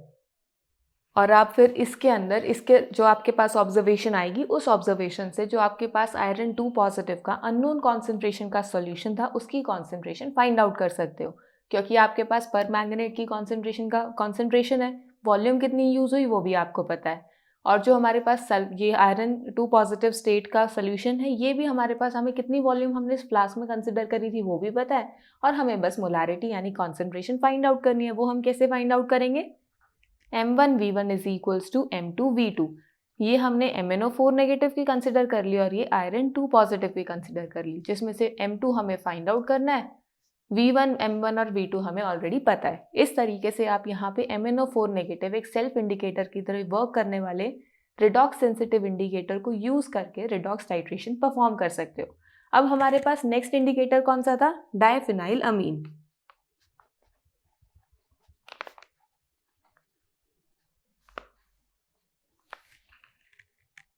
अब डायफिनाइल अमीन आपका सेल्फ इंडिकेटर नहीं है, विच मीन्स कि इसको किसी और सोल्यूशन की रिक्वायरमेंट है अपने आप को सेंसिटिव इंडिकेटर बनाने के लिए, कि ये एंड पॉइंट को रिप्रेजेंट करे, उसके लिए इसे किसी और सोल्यूशन की रिक्वायरमेंट है। अब डायफिनाइल अमीन के पास ना एक टेंडेंसी होती है कि ये ऑक्सीडाइज बड़े आसानी से हो जाता है, ऑक्सीडाइज ईजीली, विच मीन्स कि अगर ये ऑक्सीडाइज हो रहा है तो मुझे कोई ऐसा रिएजेंट चाहिए, एक ऐसा सब्सटेंस चाहिए जो इसको ऑक्सीडाइज कर सके, which means I need an oxidising agent. अगर ऑक्सीडाइजिंग एजेंट चाहिए, अब अगर मुझे एक ऑक्सीडाइजिंग एजेंट और एक रिड्यूसिंग एजेंट की रिक्वायरमेंट होती है किसी भी रिडॉक्स रिएक्शंस के अंदर, तो ऑक्सीडाइजिंग एजेंट इसको ऑक्सीडाइज करेगा, और हमें पता है कि हमारा जो ये इंडिकेटर होता है ये हमेशा फ्लास्क में प्रेजेंट होता है, विच मीन्स अगर मुझे कोई ऑक्सीडाइजिंग एजेंट की रिक्वायरमेंट है तो वो ब्यूरेट में रिक्वायर्ड होगा ना, तभी तो ड्रॉप बाय ड्रॉप आके वो इंडिकेटर की तरह एक्ट करवाएगा इसको। तो हमारे पास जो ऑक्सीडाइजिंग एजेंट है वो होगा ब्यूरेट के अंदर, और जो हमारे पास रिड्यूसिंग एजेंट है वो प्रेजेंट होगा फ्लास्क के अंदर। यहाँ हमने डाइफिनाइलअमीन के केस के लिए ऑक्सीडाइजिंग एजेंट कंसिडर कर लिया Cr2O7 2 नेगेटिव डाइक्रोमेट। जब इस डाइक्रोमेट की आप ऑक्सीडेशन स्टेट फाइंड आउट करोगे क्रोमियम की, तो आपको पता लगेगा कि क्रोमियम +6 ऑक्सीडेशन स्टेट में है, which is the maximum oxidation state for chromium, which means that कि अब ये फर्दर ऑक्सीडाइज नहीं हो सकता, ये सिर्फ रिड्यूस ही हो सकता है, it can only be reduced. अगर ये सिर्फ रिड्यूस हो सकता है तो विच दिस मीन्स दैट कि it will act as oxidising agent. अगर ये ऑक्सीडाइजिंग एजेंट की तरह वर्क कर रहा है तो सामने मुझे एक ऐसा सब्सटेंस भी तो चाहिए जो इजीली ऑक्सीडाइज हो जाए। तो हमारे पास यहाँ पर हम एक ऐसा सब्सटेंस कंसिडर करेंगे जो इजीली ऑक्सीडाइज हो जाए, और ऑक्सीडाइज होने के बाद वो किस तरीके का एक्ट करेगा, रिड्यूसिंग एजेंट की तरह एक्ट करेगा। तो यहाँ पर भी हमारे पास एक सेटअप होगा जिसमें हमारे पास एक ब्यूरेट होगी, ब्यूरेट के नीचे हमारे पास एक फ्लास्क होगा, जिस फ्लास्क के अंदर मेरे पास रिड्यूसिंग एजेंट होगा प्लस साथ में डाइफिनाइल अमीन होगा जो हमारा इंडिकेटर की तरह वर्क कर रहा है, और यहाँ पर मेरे पास डाइक्रोमेट होगा Cr2O7 2 नेगेटिव। अब यहाँ पर क्या होगा, जैसे ये डाइक्रोमेट ड्रॉप बाय ड्रॉप इस सोल्यूशन के अंदर आएगा, जो रिड्यूसिंग एजेंट है ये फटाफट ऑक्सीडाइज होएगा, क्योंकि हमारे पास जो डाइक्रोमेट है क्या कर रहा है, ऑक्सीडाइज कर रहा है। जब ये सारा का सारा रिड्यूसिंग एजेंट खत्म हो जाएगा और ऑक्सीडाइज हो जाएगा, फिर हमारे पास सोल्यूशन में बचेगा सिर्फ डाइफिनाइल अमीन। अभी सोल्यूशन एट प्रेजेंट कलरलेस है, लेकिन जैसे ही इस डाइफिनाइल अमीन के ऊपर एक ड्रॉप Cr2O7 2 नेगेटिव की आती है, ये इसको ऑक्सीडाइज कर देता है, और ऑक्सीडाइज करने के बाद ये चेंज हो जाता है ब्लू कलर में, विच मीन्स कि आपके पास सोल्यूशन में आपको ब्लू कलर ऑब्टेन होगा एट एंड पॉइंट। तो आपके सोल्यूशन का एंड पॉइंट क्या हुआ कि आपका सोल्यूशन ब्लू कलर का हो जाएगा। MnO4 नेगेटिव के टाइम पर आपके सोल्यूशन का एंड पॉइंट था कि आपका सोल्यूशन पिंकिश शेड का हो जाएगा, और डाइफिनाइलअमीन के केस में आपका सोल्यूशन ब्लू कलर का हो जाएगा। अब यहाँ पर आपको पता लग जाएगा कि आपके पास कॉन्सेंट्रेशन तो है डाइक्रोमेट की, प्लस आपने वॉल्यूम भी फाइंड आउट कर ली कितनी यूज हुई। इसकी वॉल्यूम हमें पता है रिड्यूसिंग एजेंट की हमने कितनी ऐड करी थी, और कॉन्सेंट्रेशन हम फाइंड आउट कर लेंगे M1V1 = M2V2 इक्वेशन यूज करके। सो इस तरीके से हम MnO4 नेगेटिव और डाइफिनाइलअमीन इंडिकेटर्स को यूज करते हैं। नेक्स्ट है हमारे पास थायोसल्फेट। नेक्स्ट इंडिकेटर है हमारे पास थायोसल्फेट यानी S2O3 2 नेगेटिव। थायोसल्फेट को हम कहाँ यूज करते हैं, थायोसल्फेट इंडिकेटर हम वहाँ यूज करते हैं जहाँ पर हमारे पास आयोडाइड को आयोडीन में कन्वर्ट करने के लिए रिएजेंट्स पॉसिबल हो हमारे पास। अब आयोडाइड को आयोडीन में कन्वर्ट कौन कर सकता है, हमारे पास कॉपर 2 पॉजिटिव एक ऐसा रिएजेंट होता है जो आयोडाइड को आयोडीन में कन्वर्ट कर सकता है। अब आयोडाइड से आयोडीन की कन्वर्शन में क्या हो रहा है, -1 स्टेट से 0 स्टेट में जा रहा है, विच मीन्स यहाँ पर आपको ऑक्सीडेशन रिएक्शन देखने को मिल रही है। अगर ऑक्सीडेशन रिएक्शन देखने को मिल रही है तो आपको कोई ऐसा रिएजेंट चाहिए जो ऑक्सीडाइजिंग एजेंट की तरह बिहेव करे। तो हमारे पास कॉपर 2 पॉजिटिव जो हमारे पास स्पीशीज होंगी जिस भी कंपाउंड के अंदर, वो एक बहुत अच्छे ऑक्सीडाइजिंग एजेंट की तरह वर्क करते हैं, जिसके पास टेंडेंसी होती है कि वो आयोडाइड को आयोडीन में रिड्यूस कर देता है। अब थायोसल्फेट को हम किस तरीके से यूज करेंगे इस टाइट्रेशन में, थायोसल्फेट आयोडीन के साथ रिएक्ट करता है, आयोडाइड के साथ नहीं रिएक्ट करता, और हमें फाइंड आउट करनी होती है concentration of iodide in the solution. तो अब हम आयोडाइड की कॉन्सेंट्रेशन किस तरीके से फाइंड आउट करेंगे, उसके लिए हमें कॉपर 2 पॉजिटिव आयंस को यूज करना है, जिससे हम आयोडाइड को पहले आयोडीन में कन्वर्ट करेंगे और फिर उस आयोडीन के अंदर हम थायोसल्फेट का यूज करेंगे। अब यहाँ हम किस तरीके से यूज करते हैं, देखो हमारे पास यहाँ पर भी एक सेटअप होगा टाइट्रेशन का, जिसमें हमारे पास एक ब्यूरेट होगी और नीचे हमारे पास फ्लास्क होगा, जिस फ्लास्क के अंदर हमारे पास आयोडाइड का सोल्यूशन होगा और ब्यूरेट के अंदर हमारे पास कॉपर 2 पॉजिटिव आयंस का सोल्यूशन होगा। सो यहाँ से जब आपका ये copper 2 positive drop by drop इस फ्लास्क के अंदर आएगा, ये आयोडाइड कन्वर्ट हो जाएगा आयोडीन के अंदर, और यहाँ पर आपको किस टाइप की रिएक्शन देखने को मिलेगी, copper 2 positive when reacts with iodide it gets converted into Cu2I2 plus I2, और जब आप इस रिएक्शन को बैलेंस करोगे तो आपको इस तरीके से रिएक्शन देखने को मिलेगी, जहाँ पर आपके पास ये कॉपर 2 पॉजिटिव आयंस हमारे ऑक्सीडाइजिंग एजेंट की तरह वर्क कर रहे हैं और ये रिड्यूसिंग एजेंट की तरह वर्क कर रहा है। अब आप सब सोच रहे हो कि मैम ठीक है, यहाँ पर कॉपर जो है वो आयोडाइड को आयोडीन में कन्वर्ट कर रहा है, तो हम यहीं पर कोई ऐसा इंडिकेटर यूज करके यहीं से क्यों नहीं कॉन्सेंट्रेशन फाइंड आउट कर लेते। देखो बिल्कुल करेक्ट, आप सबके दिमाग में यही क्वेश्चन आ रहा होगा कि अभी तक हम टाइट्रेशन से ऐसे ही करते आ रहे थे, यहाँ पर हमने इंडिकेटर भी यूज़ किया है, हमने यहाँ पर स्टार्च यूज़ करा है। अब ये स्टार्च हमने क्यों यूज़ करा है, क्योंकि हमें पता है कि स्टार्च क्या करता है, आयोडीन के साथ एक बहुत अच्छी रिएक्शन देता है। जब भी स्टार्च को आयोडीन मिलता है वो एक इंटेंस ब्लू कलर हमें ऑब्जर्व करवाता है। तो यहाँ पर आपको आप बोलोगे कि ठीक है मैम, यहाँ पर हमें इंटेंस ब्लू कलर मिल जाएगा which is the end point of the reaction. तो हम यहाँ से हमें वॉल्यूम चेंज पता लग जाएगा, कॉपर टू पॉजिटिव आयंस की कॉन्सेंट्रेशन है ही, आयोडाइड की फाइंड आउट कर लेंगे।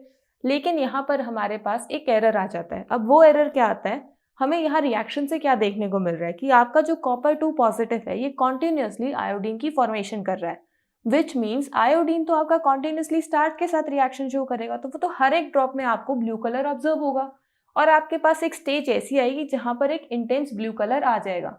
अब उस इंटेंस ब्लू कलर के अंदर अगर कोई चेंज भी आ रहा होगा तो आपको वो पता नहीं लगेगा, क्योंकि इतनी डार्क शेड में अगर कोई और आपका हल्का सा और शेड ऐड हो जाएगा ब्लू का ही, तो वो आपको पता ही नहीं लगेगा। जिस वजह से हमें पूरा कंफर्म नहीं पता लगता कि हमारा आयोडाइड जो है वो आयोडीन में कन्वर्ट हो गया या नहीं हुआ। तो यहाँ पर हमारे पास वो इंटेंस ब्लू कलर तो आ जाता है, पर ये नहीं पता होता कि सोल्यूशन के अंदर सारा आयोडीन है या कुछ आयोडाइड भी बचा हुआ है। उस चीज़ को पता करने के लिए हम थायोसल्फेट का यूज़ करते हैं। अब हम इसमें यूज़ कैसे करते हैं थायोसल्फेट को, हमारे पास अब ये जो फ्लास्क है जिसके अंदर हमारे पास स्टार्च प्लस आयोडीन है और हमें नहीं पता कि शायद इसके अंदर आयोडाइड भी हो। तो थायोसल्फेट का वर्क क्या होता है, थायोसल्फेट एक रिड्यूसिंग एजेंट की तरह वर्क करता है। Thiosulphate act as reducing agent. अब यहाँ पर थायोसल्फेट क्या करेगा, जैसे ही आप थायोसल्फेट को इस फ्लास्क के अंदर डालोगे, यहाँ पर ये थायोसल्फेट इस ब्लू कलर को कलरलेस सोल्यूशन के अंदर चेंज कर देगा। अब यहाँ पर कलरलेस सोल्यूशन में क्यों चेंज हुआ, क्योंकि यहाँ जो थायोसल्फेट आपने यूज़ करा ये रिड्यूसिंग एजेंट की तरह वर्क करके आयोडीन को वापस से आयोडाइड में कन्वर्ट कर रहा है। यानी यहाँ पर आपको क्या रिएक्शन देखने को मिलेगी, iodine when reacted with thiosulphate it forms iodide plus S4O6 2 negative. तो यहाँ पर आपको क्या देखने को मिल रहा है कि यहाँ पर आपके पास जो थायोसल्फेट है it is acting as a reducing agent जो आपके आयोडीन को ऑक्सीडाइज कर रहा है आयोडाइड के अंदर। और यहाँ पर आपको ये पता है कि आपने कितना अमाउंट थायोसल्फेट का यूज़ करा है, जिस वजह से आप यहाँ से आयोडीन की कॉन्सेंट्रेशन या आयोडीन का अमाउंट ईजिली फाइंड आउट कर सकते हो, क्योंकि थायोसल्फेट की तो आपके पास कॉन्सेंट्रेशन भी है और इसका अमाउंट भी आपको पता है। तो यहाँ से आप क्या करोगे, अगर आपके पास कॉन्सेंट्रेशन ना भी हो तो आपके पास इसका अमाउंट है, तो आप क्या करोगे, आपको पता है कि इनिशियली यहाँ पर 1:2 मोल्स की रेशियो में रिएक्शन हो रही है। अगर हम यहाँ पर रिएक्शंस की सोशियोमेट्रिक रेशियो देखें तो हम इस रेशियो से फाइंड आउट कर सकते हैं कि हमने कितना अमाउंट H2O3 का यूज़ करा, उससे हम आयोडीन की कॉन्सेंट्रेशन फाइंड आउट कर सकते हैं। अब यहाँ से हमें आयोडीन की कॉन्सेंट्रेशन पता लग गई, यानी आपको इस रिएक्शन में इसकी अमाउंट पता लग गई कि आपके पास यहाँ जो बीक आपका फ्लास्क था, इस फ्लास्क के अंदर कितना आयोडीन प्रेजेंट था, आयोडीन पता लग गया। अब यहाँ आप रिवर्स रिएक्शन की स्ट्रैटेजी अपनाकर कि आप रिवर्स सोशियोमेट्री यूज करोगे यहाँ पर, जिससे आपके पास आयोडाइड आयंस की कॉन्सेंट्रेशन आ जाएगी या फिर आपकी अमाउंट आ जाएगी। अब आप ये कैसे फाइंड आउट करोगे, आयोडीन की आपको अमाउंट पता है, यहाँ पर आपके पास क्या है 2 moles of copper 2 positive and 4 moles of iodide reacts to form 1 mole of iodine.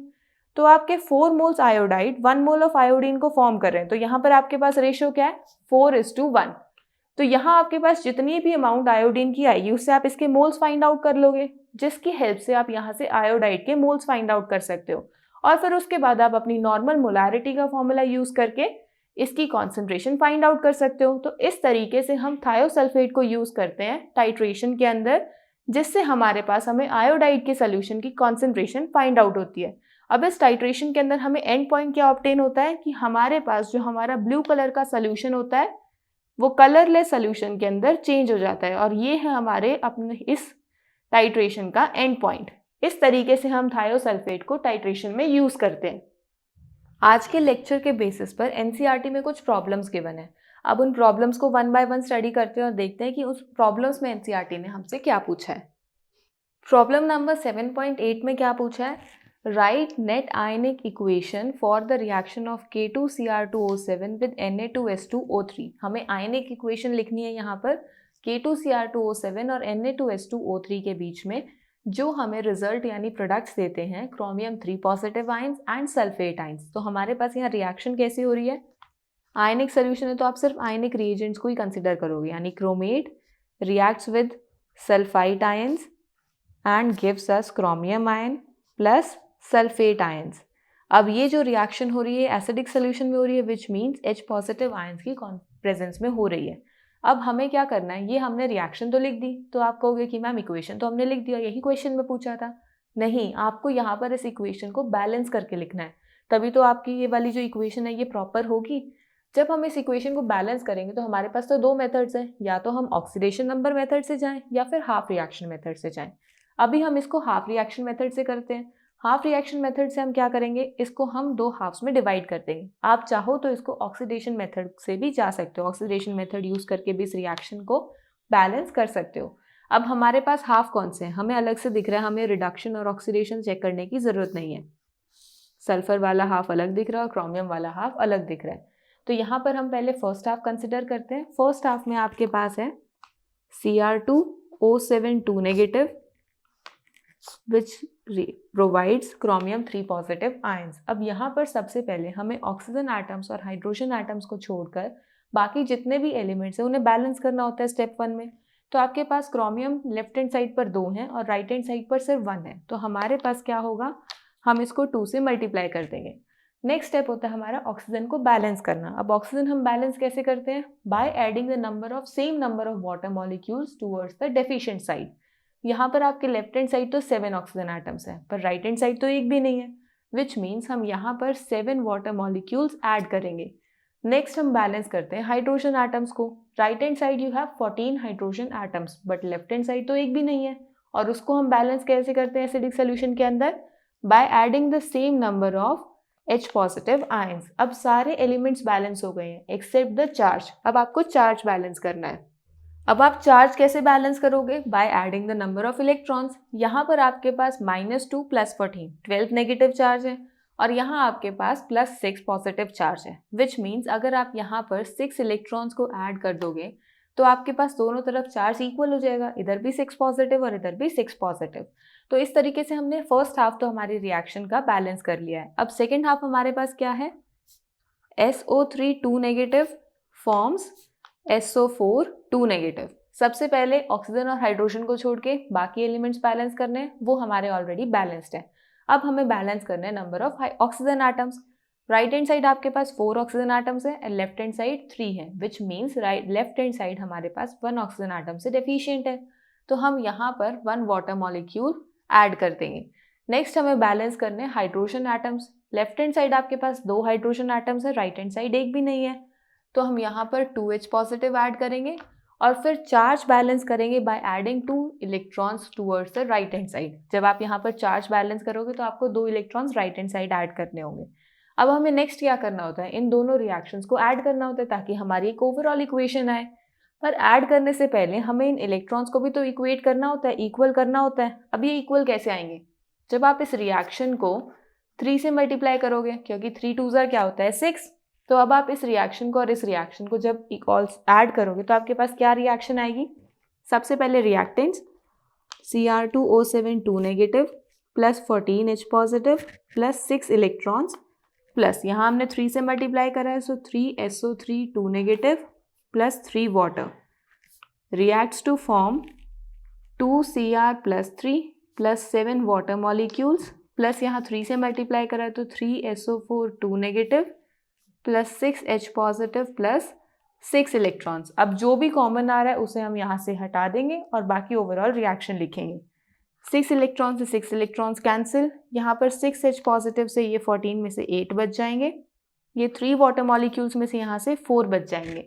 अब आपके पास ओवरऑल रिएक्शन क्या आई, Cr2O7 2 negative plus 8H positive plus 3SO3 2 negative reacts to form 2Cr plus 3 plus 4 water molecules plus 3SO4 2 negative। ये है आपकी overall net equation. So this was your problem number 7.8। Now let's move on to problem number 7.9।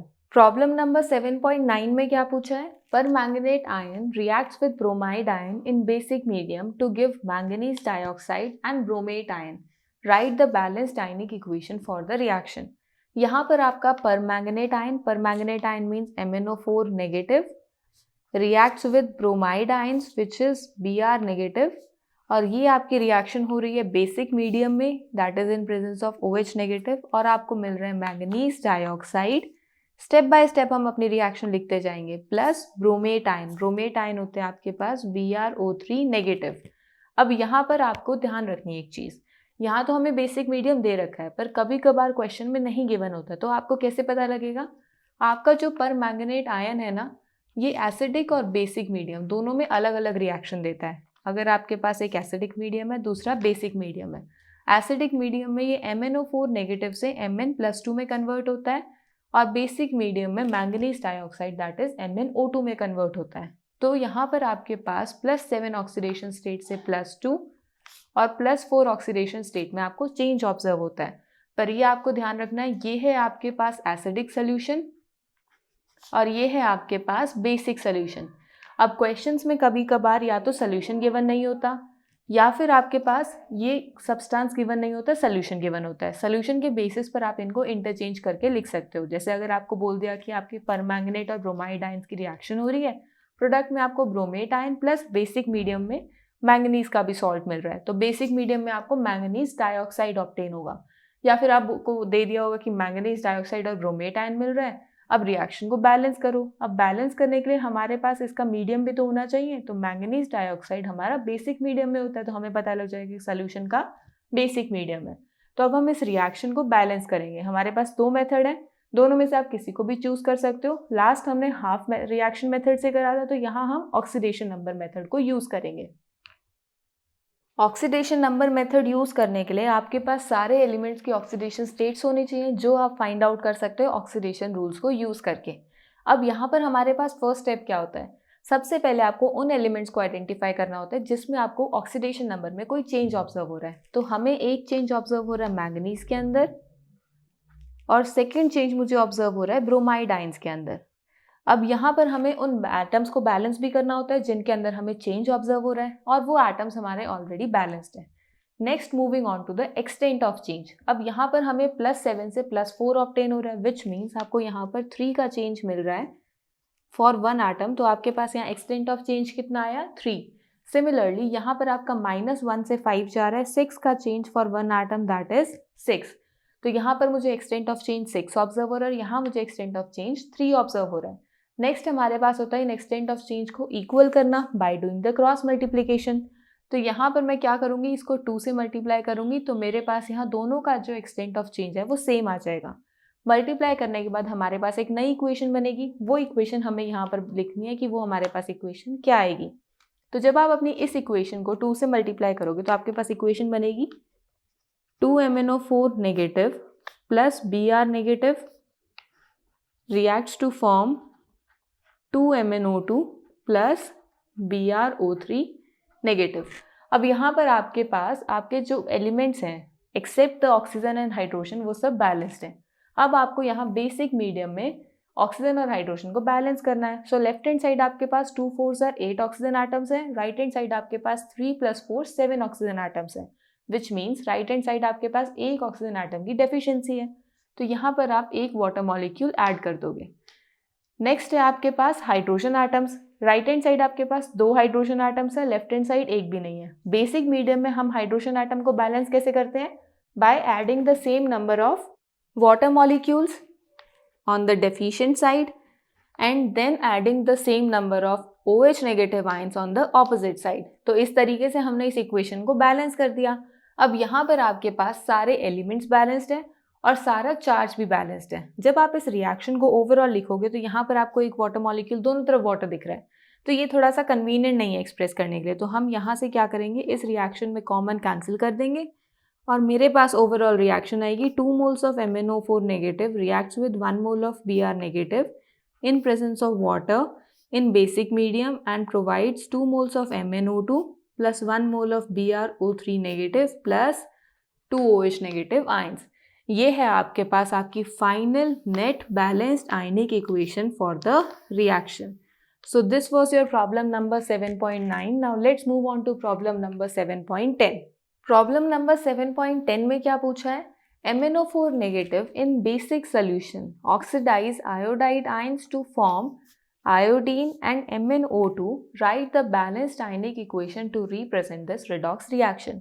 अब हमारे पास reaction किस किस के बीच में हो रही है? MnO4 negative plus iodide ions के बीच में, जो रिएक्ट करके हमारे पास आयोडीन प्लस MnO2 फॉर्म कर रहे हैं। तो यहाँ पर हमारे पास अगेन इसको बैलेंस करने के लिए दो मेथड्स हैं, जिसमें से हम यहाँ पर ऑक्सीडेशन नंबर मेथड को यूज़ कर रहे हैं। उसके लिए सबसे पहले हमें क्या फाइंड आउट करना पड़ेगा? सारे एलिमेंट्स की ऑक्सीडेशन स्टेट। तो जब आप सारे एलिमेंट्स की oxidation state using the oxidation rules find out करोगे तो आपको मिलेगी यहाँ पर +7 -2, आयोडाइड की -1, इसकी 0, यहाँ +2 और -2, +4 एंड -2। तो आपके पास सारे एलिमेंट्स की ऑक्सीडेशन स्टेट आ गई। अब आपको फाइंड आउट करना है the elements which are undergoing change in oxidation state. So आपको चेंज किस किस एलिमेंट में ऑब्जर्व हो रहा है? एक चेंज तो आपको यहाँ मैंगनीज में ऑब्जर्व हो रहा है और सेकेंड चेंज आपको ऑब्जर्व हो रहा है यहाँ आयोडाइड आयंस के अंदर। तो यहाँ पर हमें दो हमारे एलिमेंट्स मिल गए जिनमें हमें चेंज ऑब्जर्व हो रहा है। सबसे पहले आपको इन्हीं एलिमेंट्स को बैलेंस करना है। मैंगनीज तो बैलेंस्ड है पर आयोडाइड नहीं है। आयोडाइड को आप यहाँ पर 2 से मल्टीप्लाई करोगे जिससे आपके पास आयोडीन के एटम्स भी बैलेंस हो जाएंगे। Next you have to find out the extent of oxidation और रिडक्शन, यानी एक्सटेंट ऑफ चेंज। तो यहाँ +7 से +4 विच मीन्स आपका 3 का चेंज आ रहा है फॉर 1 एटम, तो आपका एक्सटेंट ऑफ चेंज आया 3। और यहाँ पर -1 से 0 विच मीन्स आपको 1 का चेंज ऑब्जर्व हो रहा है फॉर 2 एटम्स। यहाँ पर आपको 1 का चेंज ऑब्जर्व हो रहा है फॉर 2 आयोडीन एटम्स, तो आपको एक्सटेंट ऑफ चेंज कितना मिलेगा? 2। तो यहाँ पर आपने extent of change find out कर लिया। नेक्स्ट हम क्या करते हैं? इस एक्सटेंट ऑफ चेंज को इक्वल करते हैं ताकि हमारे पास जो रिएक्शन है वो थोड़ी बैलेंस हो जाए। तो हम यहाँ पर क्या करेंगे? इसको हम 2 से मल्टीप्लाई करेंगे और इसको हम 3 से मल्टीप्लाई करेंगे ताकि हमारे पास इसका एक्सटेंट ऑफ चेंज सेम आ जाए, दोनों तरफ 6 आ जाए। ये हमारे पास अब इक्वेशन हम लिखेंगे। जब हम ये मल्टीप्लाई कर देंगे उसके बाद हमारी इक्वेशन क्या बनेगी?